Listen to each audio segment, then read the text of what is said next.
The Vraxian armada cast long shadows across the stars as it swept through the Orion Arm, a plague of metal and malice consuming everything in its path. 37 worlds had fallen in less than a standard galactic year. The Centauri Concordat, the Rigelian Empire, the Altair Coalition, all had marshaled their greatest fleets, and all had been crushed beneath the overwhelming force of the Vraxian swarm. Admiral Kalisha Eridani of the Galactic Alliance stared at the tactical display, her silver eyes reflecting the crimson markers of yet another fallen defense line. Her copper-toned skin seemed ashen under the harsh light of the war room as she addressed the gathered representatives. Myclor Station has fallen. The Arcturus Defense Fleet was annihilated 6 hours ago. We've lost contact with the Procyon colonies. She gestured to the holographic map. The Vraxians have developed some form of disruptive field technology. Their flagships emit a wave that destabilizes our targeting systems, shield generators, and propulsion matrices. Ambassador Dozic of the Vega Republic slammed his four-fingered hand on the table. How is this possible? The combined technological might of 17 spacefaring civilizations, and we cannot stop these barbarians? Their queen ships coordinate. The swarm with perfect synchronicity, explained Chief Science Officer Nelvin Orris, his tentacles twitching nervously. We've analyzed thousands of battle recordings. The Vraxians operate as a single entity, adapting to our tactics faster than we can implement them. What of the humans? The question came from an unexpected source, Elder Phaedra of the Pleiadian Enclave, who had remained silent until now. Their world lies directly in the path of the Vraxian advance. A dismissive laugh rippled through the chamber.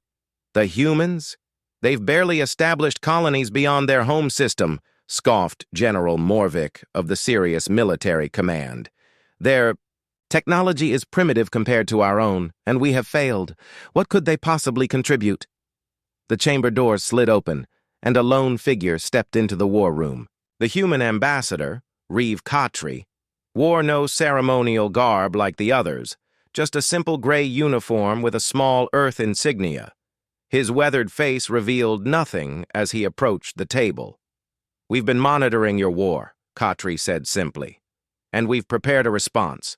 "Ambassador," Admiral Eridani acknowledged with a respectful nod.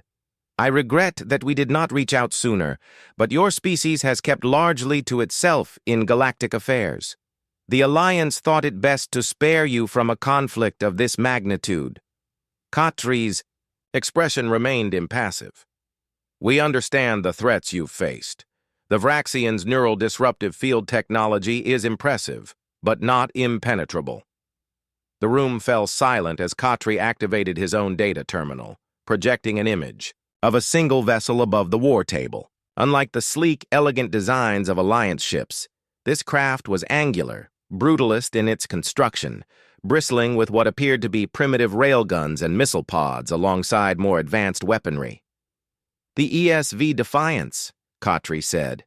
"We've been developing it since we first detected the Vraxian movements 3 years ago." "One ship?" General Morvik couldn't contain his incredulity. "You bring us one ship against an armada that has crushed entire fleets?" Khatri's eyes narrowed slightly. Sometimes quantity is not the answer. The Defiance carries something the Vraxians haven't encountered before.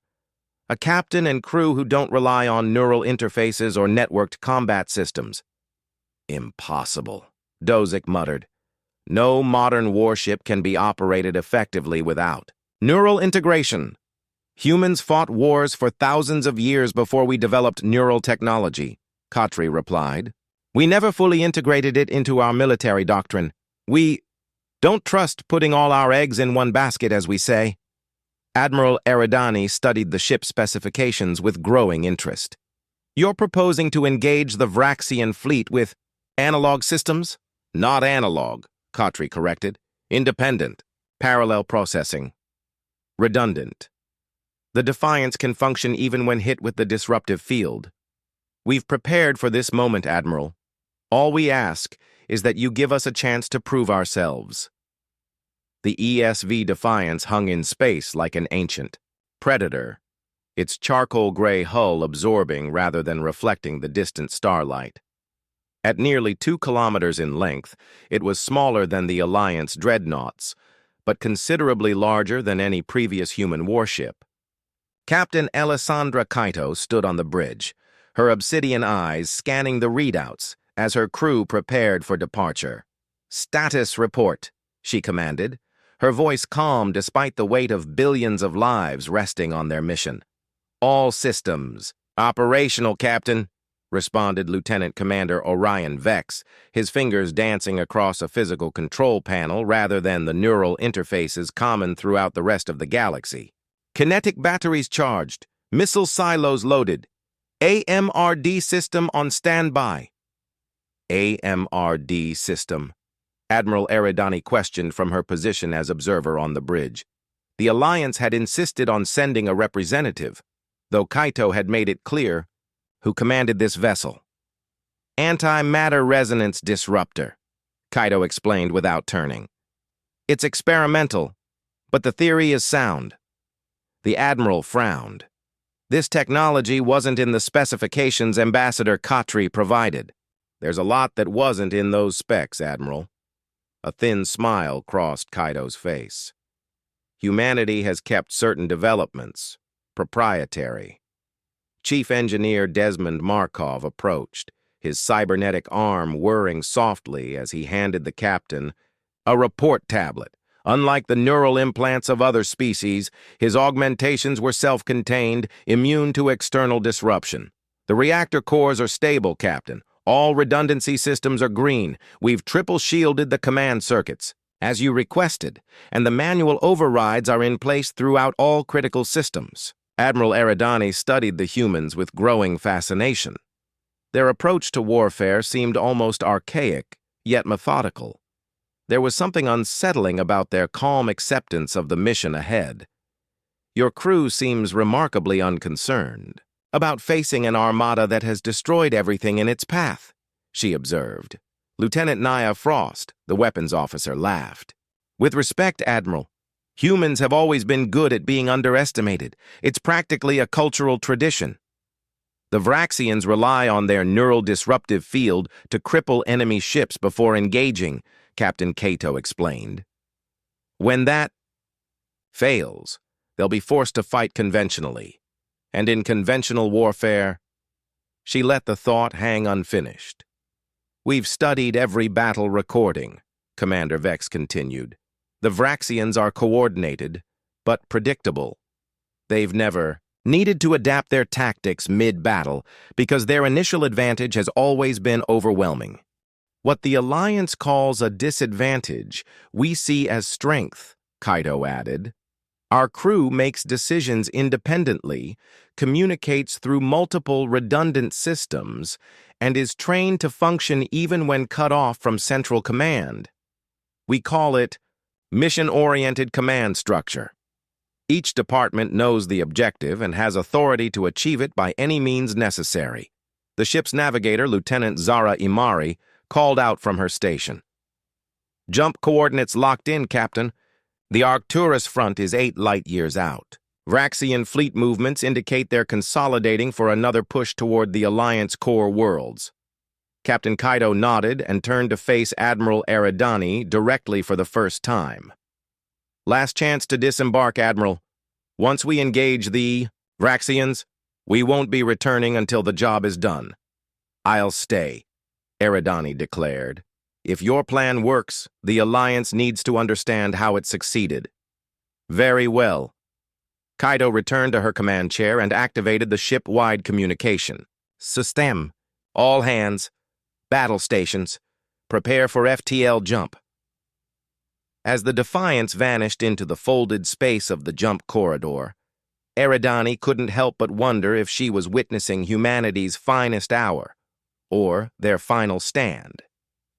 The ESV Defiance emerged. From its jump on the outer edge of the Arcturus system, sensors immediately cataloging the devastation. Debris fields stretched across millions of kilometers, the shattered remains of the once proud Arcturus defense fleet. Amidst the destruction, Over 200 Vraxian vessels moved in their characteristic swarm formation, surrounding 3 massive queen ships that pulsed with eldritch energy.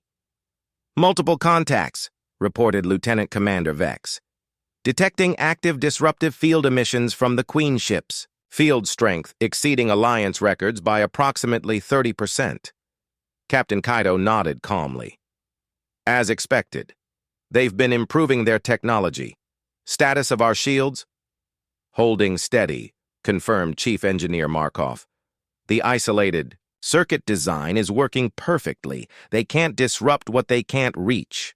Admiral Eridani watched in amazement as systems that would have failed immediately on Alliance vessels continued functioning without interruption. "They've detected us," she warned, noting the shift in Vraxian formation. "Good," Kaido replied. "Lieutenant Frost, target the nearest scout group with kinetic batteries. Let's introduce ourselves." "Targeting complete. Firing solution locked," Frost reported, her fingers hovering over the physical trigger mechanism. Another human redundancy that bypassed potentially vulnerable electronic systems. Fire. The Defiance shuddered as 6 tungsten carbide rods, each massing 20 tons, accelerated to a fraction of light speed toward the approaching Vraxian scouts. There was no energy signature to detect, no warning for the enemy vessels. The projectiles struck with devastating force, obliterating 3 scout ships instantly. "Direct hits," Frost announced. "Scout group is scattered." "Vraxian response incoming," warned Lieutenant Imari. 2 destroyer squadrons changing course to intercept. Main fleet is accelerating toward our position." Kaido leaned forward. "Now we have their attention. Helm, execute pattern Delta. Keep us at the edge of their effective range." The Defiance moved with surprising agility for its size, sliding into a complex evasive pattern that confounded the Vraxian targeting systems. When the enemy destroyers opened fire, their energy weapons found only empty space. "They're attempting to establish a lock on our communication frequencies," reported Communications Officer Ravi Indra, initiating rolling encryption protocols. Eridani observed the battle with growing astonishment. The human vessel was engaging forces that outnumbered it nearly 30-1, yet showed no sign of the system's failure that had doomed Alliance. "Ships within minutes of contact. The Queen ships are increasing disruptive field output," Vex noted. "They're trying to compensate for our resistance." Captain Kaito's expression remained unchanged. "Chief Markov, initiate the AMRD system." "Initiating." "Captain," Markov confirmed, entering a complex sequence into his terminal. "Antimatter resonance disruptor powering up, targeting central queen ship." Eridani stepped closer. "What exactly does this weapon do?" "Think of it as fighting fire with fire," Kaido explained. "The Vraxians use quantum field manipulation to disrupt electronic systems. We've developed a counterfield that disrupts their disruption." "The physics shouldn't allow," Eridani began. "Conventional physics, no," interrupted Markov. "But we discovered certain properties of antimatter resonance can create a cascade effect in quantum fields. The Vraxians never considered that their own technology could be turned against them." "AMRD at full power," Frost reported. "Targeting solution confirmed." "Fire," ordered Kaido. The Defiance emitted no visible beam, no explosive projectile. Instead, a ripple seemed to distort space itself as the AMRD activated, sending a focused wave of counter-resonance toward the central queen ship. The effect was immediate and spectacular. The queen ship's disruptive field collapsed in a cascade of energy discharges, leaving it suddenly vulnerable. "Direct hit!" Frost exclaimed. "Target's field is down. Their ship systems appear to be in chaos." Kaito didn't hesitate. "All batteries fire on the compromised queen ship. Lieutenant Imari, bring us in closer. Let's press our advantage." As the Defiance charged toward the now vulnerable queen ship, the surrounding Vraxian vessels fell into disarray. Without the perfect coordination provided by their command vessel, their movements became erratic, confused. Admiral Eridani could barely contain her shock.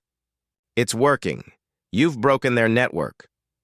"That was just the beginning," Kaido replied, her eyes fixed on the tactical display. Lieutenant Frost, prepare nuclear torpedoes. It's time to show the Vraxians what happens when humans go to war. Fight. Vraxian response was swift and desperate. As their central queen ship struggled to restore its disruption field, the swarm reorganized, sending waves of destroyers and cruisers to protect their suddenly vulnerable command vessel. Energy weapons blazed across the void, surrounding the Defiance with a lethal web of plasma and photon beams. Multiple incoming vectors, reported Lieutenant Commander Vex. They're attempting to overwhelm our point defense systems. Captain Cato remained focused. Rotate shield frequencies. Divert auxiliary power to forward barriers. Lieutenant Frost, deploy countermeasures. The Defiance released a cloud of microscopic drones that created false sensor readings, confusing the Vraxian targeting systems further. For every actual vessel, their sensors now detected dozens. The other two Queen ships are moving to support. The damaged one, Imari noted.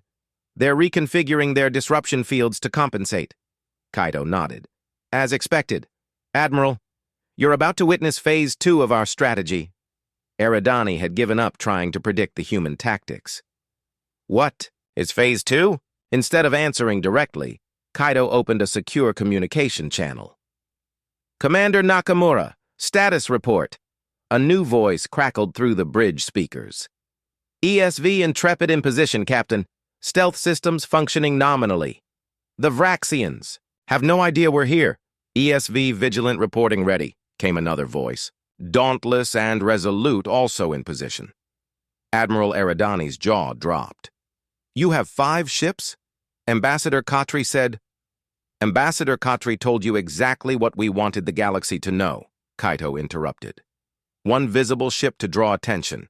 4 stealth vessels positioned strategically throughout the system. The tactical display updated to show 4 additional human warships, previously invisible to both Alliance and Vraxian sensors, surrounding the enemy fleet in a perfect ambush. Formation. All ships execute Operation Hammerfall, Kaido commanded. Target remaining Queen ships with AMRD systems. Fire on my mark. She paused, watching as the Vraxian formations tightened around their command vessels. Mark. 5 synchronized AMRD. Pulses converged on the Vraxian fleet. Space itself seemed to shudder as the counter-resonance fields collided with the disruptive technology of the Queen ships. In a cascading failure, both remaining command vessels lost their protective fields. Thousands of smaller Vraxian ships suddenly found themselves without the neural coordination that made them so deadly. All Queen ships disabled, reported Frost, with quiet satisfaction. Vraxian fleet is in disarray. Now, Lieutenant, Kaido ordered, show them why humanity survived its own violent history. All ships, commence coordinated attack. Priority targets are the Queen ships. The 5 human vessels moved with surgical precision, their weapon systems targeting the now vulnerable command ships while their point defenses intercepted desperate counterattacks from the swarm. Nuclear torpedoes, weapons banned by most, civilized species, but never abandoned by humanity, detonated in precisely calculated patterns, creating shock waves that disrupted Vraxian formations while minimizing damage to the disabled Queen ships. We're not trying to destroy them? Eridani asked, surprised by the restraint. Not yet, Kaido replied. Chief Engineer Markov, prepare boarding teams. Lieutenant Indra, transmit the ultimatum on all frequencies. Indra nodded, activating the communication array. Transmitting now, Captain. Kaido's voice echoed across the battlefield, translated into the chittering language of the Vraxians. This is Captain Alessandra Cato of the Earth Space Vessel Defiance. Your command structure has been neutralized. Your technological advantage has been countered. You have 1 standard hour to surrender unconditionally, or we will be forced to eliminate every vessel in your fleet. There will be no second warning. The bridge fell silent as they awaited a response. Admiral Eridani found herself holding her breath. No species had ever successfully demanded surrender from the Vraxians. "Captain," Indra finally reported, "we're receiving a transmission from the central queen ship." "On screen," Kaito ordered. The view screen flickered to life, revealing the insectoid features of the Vraxian High Commander, its compound eyes reflecting the emergency lighting of its damaged bridge. "Impossible," it chittered in halting standard. "Galactic, how have you resisted our fields?" "Your mistake," Kaito replied evenly, "was assuming all species evolve toward the same technological solutions. Humanity never fully embraced neural interfaces or hive mind tactics. We value individual, initiative, redundancy, and multiple approaches to problem solving." She leaned forward. "You have 53 minutes remaining to surrender." The Vraxian commander's mandibles clicked rapidly, a sign of agitation. "What terms?" "Unconditional withdrawal from Alliance space. Return of all captured territories. Technological disarmament under human supervision. Or death," the Vraxian stated. "Not a question, but a realization." "Or death," Kaito confirmed without emotion. "The choice is yours." As boarding parties from the Defiant secured the central queen ship, Captain Kaito led Admiral Eridani through the alien vessel's corridors.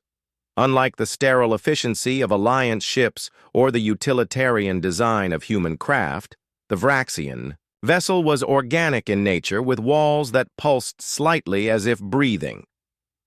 "This is unprecedented," Eridani marveled. "No non-Vraxian has ever set foot on one of their command ships and lived to report it." Commander Vex, accompanying them, with a security detail, checked readings on his handheld scanner. "The ship is more biological than we anticipated, nearly 70% organic components." "Which explains their vulnerability to our AMRD system," Kaito noted. "Biological neural networks react even more strongly to the counter-resonance than artificial ones." They reached the central command chamber, where human security officers had contained the Vraxian leadership. The High Commander, designated Vrex Talmar according to the translation matrix, awaited them.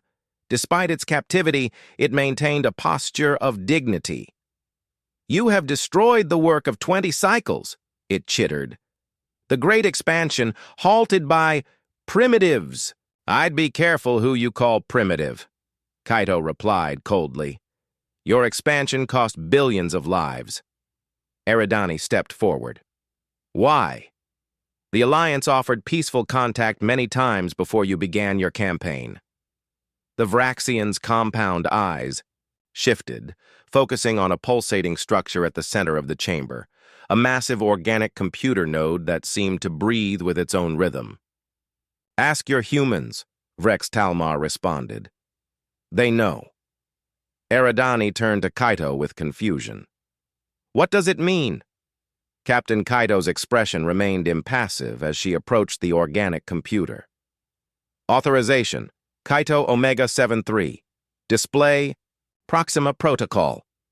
The node pulsed, and a holographic projection appeared, showing star charts, biological readouts, and what appeared to be classified communications bearing Earth government seals.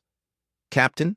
Eridani questioned, her sense of triumph fading. "What is this?" 3 years before the Vraxian expansion began, Kaito explained, a human deep space research vessel encountered a damaged Vraxian scout near the Proxima Centauri system. We recovered their technology, studied it, and discovered something the Alliance had missed for centuries. Chief Engineer Markov joined them, his cybernetic eye scanning the projection. "The Vraxians aren't expanding by choice. They're running." "Running?" Eridani repeated. "From what?" "From what lies beyond the galactic rim," Kaito said quietly. "Something ancient. Something that hunts species with developed neural networks. The Vraxians detected it first because their biological technology is more sensitive to its presence. The hologram shifted to show astronomical readings from beyond the Orion arm, strange energy patterns that defied conventional physics. The Vraxians weren't conquering," Vex added. "They were establishing a defense line, creating a neural disruption field across the entire sector that would hide all sentient life from what approaches. Vrex Talmar's mandibles clicked slowly. We tried to warn. Your alliance would not listen, believed we sought resources territory. We sought survival for all. Admiral Eridani staggered back. This can't be true. Our scientists would have detected. Your scientists were looking for threats within the galaxy, Kaito interrupted. Not from beyond it. Humanity may be younger than most Alliance species, but we've always been paranoid. We look for threats everywhere. The AMRD technology, Markov continued, wasn't just developed to fight the Vraxians. It was designed to be modified, to create the shield they were trying to build, but without the need for conquest and domination. Vrex Talmar leaned forward. You understood our purpose? We did, Kaito confirmed. But we couldn't allow your methods. Billions died because you chose invasion over diplomacy. Time was short, the Vraxian insisted. Still is. Captain Kaito turned to face Admiral Eridani directly. This is why humanity insisted on handling the Vraxian threat ourselves. We needed their technology intact, their leadership alive, not for vengeance, but for partnership. Partnership, Eridani echoed in disbelief. The greatest threat to this galaxy isn't the Vraxian expansion, Kaito said gravely. It's what follows, and neither humanity nor the Vraxians can face it alone. Vrex Talmar's compound eyes fixed on Kaito. You propose alliance? I propose survival, Kaito answered. Your people understand the threat. Mine understand how to fight without relying on the neural networks that make us vulnerable. Together, with the resources and species of the Galactic Alliance, we might stand a chance. Admiral Eridani looked between the human captain and the Vraxian commander, finally understanding the true scale of what she was witnessing. Not just the end of one war, but preparation for another, far greater conflict. How long do we have?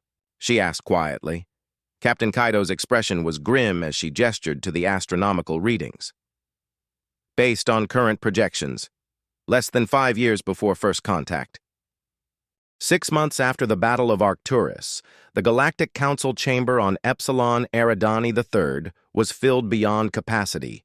Representatives from every Alliance species sat alongside Vraxian delegates, former enemies now bound by a common existential threat. At the center of the chamber stood a holographic projection of the Galactic Rim, showing the approaching anomaly that humans had designated the Veil. Admiral Eridani, now Supreme Commander of the Unified Defense Forces, addressed the assembly. The combined sensor network has confirmed Captain Kaito's projections. The entity beyond the Veil will reach our outer systems within 4 standard years. Its exact nature remains unknown, but all evidence suggests it hunts civilizations that utilize neural network technology. Murmurs filled the chamber. Most species had built their technological advancement on neural interfaces and collective processing systems, the very technologies that would draw the attention of the approaching threat. Ambassador Khatri rose from the human delegation. For those who doubt the severity of this situation, we offer the recovered logs from 3 previously unknown civilizations the Vraxians encountered before their expansion. All 3 were technologically advanced. All 3 had developed extensive neural networks, and all 3 were completely eradicated within days of contact with the Veil. The chamber fell silent as the enormity of the threat sank in. Captain Kaito, now Fleet Commander of the Joint Human-Vraxian Defense Force, stepped forward. We face an entity that hunts by detecting the neural signatures of advanced civilizations. The Vraxian solution was to establish a galactic-scale disruption field. Ours is different but complementary. She activated a separate hologram showing the modified AMRD technology now being produced in shipyards throughout Alliance space. Project Aegis involves the deployment of 50,000 counter-resonance beacons at strategic points throughout our territories. These will create a shield that masks our neural signatures without disrupting our technology. High Commander Vrex Talmar chittered in agreement. Human approach? More elegant. Our method was desperate. Together, better solution found. The most remarkable aspect of the gathering wasn't the technology being discussed, but the unprecedented cooperation between species that had been at war just months before. Throughout the chamber, human engineers worked alongside Vraxian biotechnicians, combining their unique approaches to create defenses neither could have developed alone. The greatest weapon we have, Kaito continued, is our diversity of thought. The Veil entity has encountered species that think alike, that develop along predictable technological paths. Humanity's stubborn individuality, combined with Vraxian organic technology and the collective knowledge of the Alliance, gives us something no previous civilization has had: unpredictability. Admiral Eridani watched with pride as Captain Kaito outlined the defense strategy. The human officer had become a symbol of hope throughout the galaxy. The captain whose single warship had saved civilization, not through destruction, but through understanding. We have established 3 response tiers, Kaito explained. The outer defense perimeter consists of automated stations utilizing masking technology. The secondary line comprises hybrid vessels combining human analog systems with Vraxian organic technology. The core defense force will be stationed at strategic nexus points, ready to respond to any breakthrough. As the briefing continued, Chief Engineer Markov approached Eridani. The refit of Alliance vessels is proceeding ahead of schedule, he reported. Your people learn quickly. We've had to, Eridani replied. It's not easy for species who've relied on neural interfaces for millennia to suddenly adopt manual redundancy systems. Adaptation is survival, Markov said with a shrug. It's what humans have always done best. Across the chamber, Lieutenant Frost was demonstrating weapons systems to a group of Alliance military officers. The key isn't just technology isolation, she explained. It's training your crews to think independently while maintaining coordinated action. Each ship, each weapon system, each crew member needs to function as both an individual unit and part of the whole. Like your Defiance observed. A Rigelian commander. Exactly, Frost confirmed. One ship that changed everything. As the council session concluded, Captain Kaito found herself standing at a viewport overlooking the massive shipyards where the new defensive fleet was under construction. Hundreds of vessels bearing the marks of a dozen different species hung in orbital docks, being retrofitted with the hybrid technology that might save them all. Admiral Eridani joined her at the window. When your ship first jumped into the Arcturus system, I thought I was witnessing humanity's final stand. In a way, you were, Kaito replied softly. Just not in the way anyone expected. The humans who went to Arcturus knew we weren't just fighting. To stop the Vraxians, we were fighting to save them and ourselves and everyone else in this galaxy. One warship, Eridani mused. The Alliance sent entire fleets and failed. Humanity sent one warship and changed the course of history. Kaito smiled slightly. Sometimes the smallest force, applied at exactly the right point, can shift the weight of the universe. She turned from the viewport to face the enormous war room beyond, where humans worked alongside former enemies, preparing for a threat greater than any they had faced before. We have 4 years, she said with quiet determination. 4 years to prepare, to build, to train. When the Veil arrives, it won't find easy prey divided against itself. It will find a galaxy united, ready, and armed with something it has never encountered before. And what's that? Asked Eridani. Captain Kaito's eyes reflected the stars beyond, the viewport. Hope, Admiral. Defiant, unbreakable hope.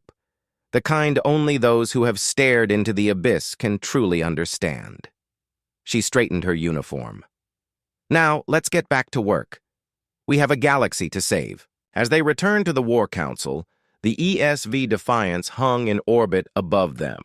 One warship that had accomplished what no fleet could, not through superior firepower, but through the uniquely human gifts of adaptation, ingenuity, and the stubborn. Refusal to accept defeat even when facing impossible odds. In the vast darkness between stars, the Veil continued its approach, unaware that for the first time in its ancient existence, it was hunting prey that had learned to hunt back.